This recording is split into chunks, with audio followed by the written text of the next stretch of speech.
Good morning, everybody. Auronnj here with another Final Fantasy VII EverCrisis video, and today we're going to take a first look at the Materia system in EverCrisis. I wanted to do that while I still had access to the beta client, which is going away in just over 24 hours from the time I'm recording this, because there's a lot to the Materia system in this game. It's the most RNG dependent system in the game, and that includes the gacha, in my opinion.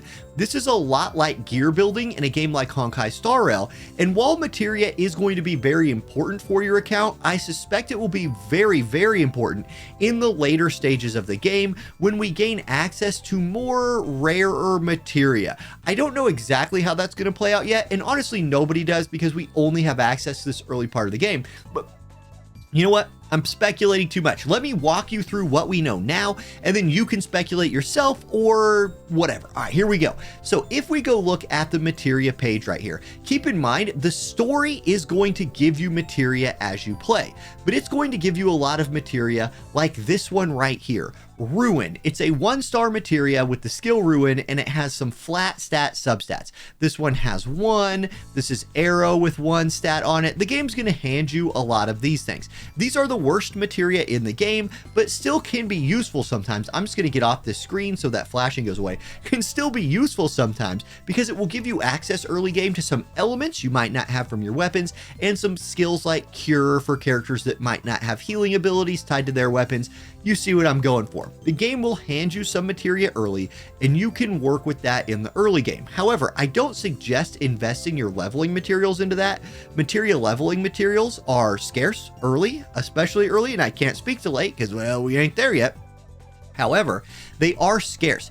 As you get to crafting materia, which is in the synthesis page, what you'll do is farm these books that unlock materia recipes. Those are in crisis dungeons, which are fairly hard to do, and through there you can actually craft new materia. Like here, I can craft the materia Thunderblow. When I craft this materia, it will be either a 1, 2, 3, 4, or 5-star craft. Let's go ahead and craft one. Here we go. Now, technically, it queues it up. It would take 2 hours, but the game has been generous for us testing and has given us lots of these speed up things, so I'm going to speed it up by 3 hours, which is a ton of overkill, and then collect my new materia. It is a 2-star materia. Better than 1-star, but not necessarily a big RNG win. In fact, I have yet to be lucky with my materia crafting. 2 stars the best I've got. I have seen 3 and 4 stars on the Discord though, but this isn't something I've gone super deep into. Okay, now what do I do with that materia I just got? Well, I can come in here and there it is, Thunderblow. This gives me the skill 210% lightning damage to a single enemy. That modifier is higher than a Thunderblow that is a, like here's Thunderblow, the 1-star version, 200%. So you can see there is a benefit in damage percent scaling from a 2-star instead of a 1-star. Now, let's say I want to level this up. Okay, say I want to use this thing. I'm going to enhance it. As I level it, as this gains levels, watch these substats. It will either gain new substats, which it gained 2 of, or it will level up your existing substats. I could then upgrade this if I have the materials, which again, these are hard to farm. Farming these is very mid-game, and we're not getting mid-game. We're getting only the early game in the beta. Yeah, some people might push to mid-game, but Thunderblow would change to Thunderblow. You can see it's in a 241% lightning damage move. However, at a 2-star rarity, would I really even want to be investing rare materials like these blitz crystals or these physical tumble rocks? Would I even want to be investing those? I don't know. It depends on how hard it's actually going to be to get 3 and 4-star materia, because you would definitely want to invest in those. Another thing to consider, Thunderblow is a physical move. I would want to put that on one of my physical carries in most scenarios. The only percent scaling on this substat is magic attack up. And from everything we've seen in the early game, you want to try to get percent scaling substats, not flat scaling substats. There's no guarantee that holds true with 4 and 5-star materia that are max leveled, but it's a lot. Let me show you an example. I'm going to go to a party. This is a party I was just messing around with a second ago, and we're going to look at Cloud here. So let me click on old Cloud. Oh, don't crash, client. Don't crash. Come on, baby. Okay, no crash. So Cloud has Cura. This is a Cure materia that I actually leveled up to Cura when I was testing and messing around. Let's go find it on here. There it is. It's level 8. but it gives flat HP, attack percent scaling, which is why I have it on Cloud. I love it for that. 2 magic defense and plus 1.1% healing. Now, this is actually a decent piece of materia to give to either your healer or a physical attacker in this current state of the game that we have now. I don't think it's a good piece of materia like late game, but flat or percent attack scaling and percent heal scaling, this is something a lot of my characters do. Let me show you the effect that has on the stats though. Let me go find this barrier materia. So here's this barrier materia I have. This one, instead of having flat HP 9, has 1% scaling HP, which takes Cloud's HP up to 2538. That's 2538 instead of 2524. So with just plus 9, Cloud's at 2524. With the scaling 1%, which is pretty low, he goes up to 2538. So that's more HP than the level 8 materia with flat on it. However, his attack goes down to 1392 from wherever it was. There's no real easy way to look at this in this game. 1407. So that's a 15 attack difference from the plus 1.2% scaling attack on this Cura materia. So that's why Cloud's running this for me. And you can just see that at least at this point in the game, those percent scaling stats do seem to be better. It's totally RNG. Whenever you make a materia, you just get either a 1 through 3 star, or you get a 5 star. I wish. Here, watch this. You know what we're going to do real quick? We're going to make 3 materias. Right. Actually, watch this. We're going to unlock a slot because I don't care about my crystals. The game's going away in a couple days anyway. Let's unlock all slots. And I'm going to roll, not all slots. I didn't realize there was 8. Okay. We're going to make the same materia. What's a materia I could make about 5 of? Ruin, no. Let me show you something. So here's like Blizzard Blow. Blizzard is ice element but has no sigil. You see this little text right here? Ice element means it will hit ice element weaknesses. Sigils, for example, where's a materia with a sigil on it? I actually can't make a materia right now with a sigil on it. So let me turn books off. Let me show you a materia with a sigil on it. Okay, come on, game. Let's hook me up, game. Okay, sigil materia. So Ruin Blow right here has this circle sigil. You can see these sigils up here in the top. These are how you break an enemy's move bar. So like when enemies are doing special moves, this brightness bar will appear and it will have sigils like these circles, triangles, X's, squares, diamonds, all of that.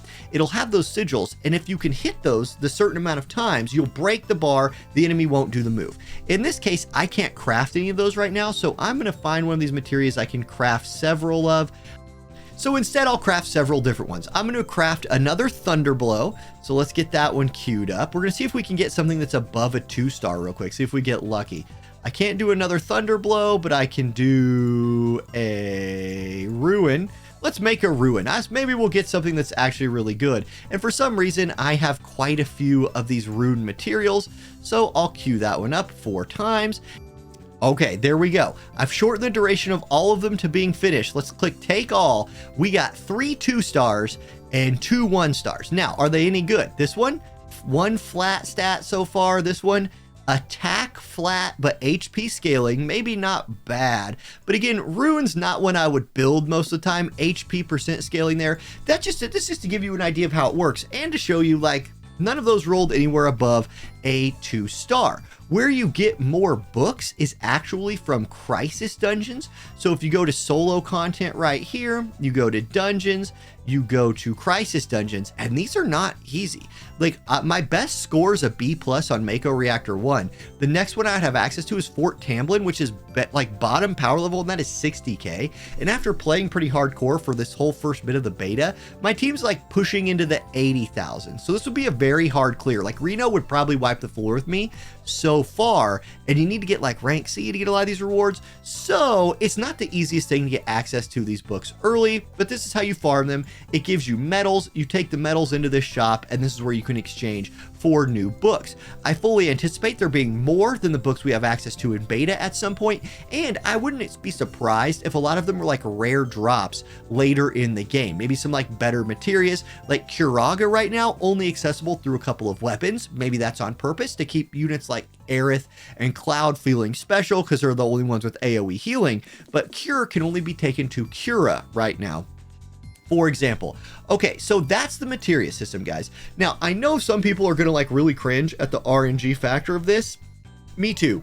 Like, this game with leveling weapons and gear, you don't level armor. The game will give you some, and there's some in the gacha, but you don't have to level that up. It just gives you stats, and every weapon is what it is. So if you have you know, like Cloud's Murasame sword, you have the same Murasame that everybody has, maybe unless they pulled more dupes than you or something like that, but it still does the same stuff. The stats on it, sub abilities, are all the same. With Materia, it's very RNG dependent, and it's not the easiest thing in the game to farm either. The stages to farm it are more difficult than weapon stages, and it's definitely meant to be something you do after you've been leveling, after you've leveled up some gear. You can see like the lightning stage is 50,000 power. I mean, I've had that for a while, but as you get to like lightning 3, it's 100,000. Earth stage, the first one, is 75,000. So like, to farm these earth crystals, you're looking at a power level about 75k. That's, you've been playing for several days hard before you have access to a team of 75,000 power. You've been leveling a lot of weapons. Materia is definitely something that comes in later. It's what I will be farming a lot of this last day of beta. Like, I'll just spend all my pots that I can and all that, just to see if I can get some like really quality materia drops to use in videos later. And there you go. So that's kind of the first look at the Materia system. One thing I want to mention, I don't think I mentioned it yet, weapons Materia slots. So like, let's look at the Buster Sword real quick here. The Buster Sword, and we crash the game. Okay, we're back from the crash. Man, I can't wait till this thing is live and I can play on different devices than the one I'm playing on now, so I can dodge some of this crashing. Anyway, the equipment has materia slots. This is kind of the last thing to consider. It's when you're team building, you have all these weapons. Your character's just gonna have a lot of weapons. These materia slots matter a lot. So for example, the Buster Sword, if you equip a materia that has the triangle sigil, when you are defeating sigils with this, like breaking a boss, instead of breaking 1 every time you hit it, it'll break 3. It gives +2. This is a huge deal. That is a huge deal. This is the difference between making everyone on your team have triangle sigils, or just maybe Cloud and somebody else on your team having triangle sigils during boss fights. It's huge. For his slot 2, any materia that you put into this slot will receive 10% to physical or magic attack, and then his third slot, any materia you put in there, will receive 20% if it is a physical materia. So very powerful, putting the materia in the right slots on the weapon. And in the team builder, we saw this a second ago, but in the team builder, this is what that looks like. Just real quick, here's your materia slots. So right now he has this sword equipped. Here's materia slot 1, 2, and 3. Let's see what bonuses we're getting with this one. The materia in slot 1 is getting +10%. The materia in slot 2 is getting +10%. And if I had slot 3 open, it would be getting physical attack +20. I don't, because I have not unlocked this far enough yet. The hard edge for me is at 68 out of 70. It's not going to get any further in the beta, so that just is what it is. Okay. Thank you guys for watching this video. If you have any more questions or would like to know anything else about the Materia system, I am planning on releasing a more detailed guide, maybe more specifically what to go for before the game launches, but I don't know how long that is away, and so I'll have to comb through my old videos at that point. Like, I've recorded basically all the gameplay I've done, so I have access to stuff. Just ask any questions if you have it. Like and subscribe to the video if you found it helpful. This was just kind of a hands-on walkthrough. I don't know if this format is what you like or not, but it was fun to film. I'll catch you next time. Peace.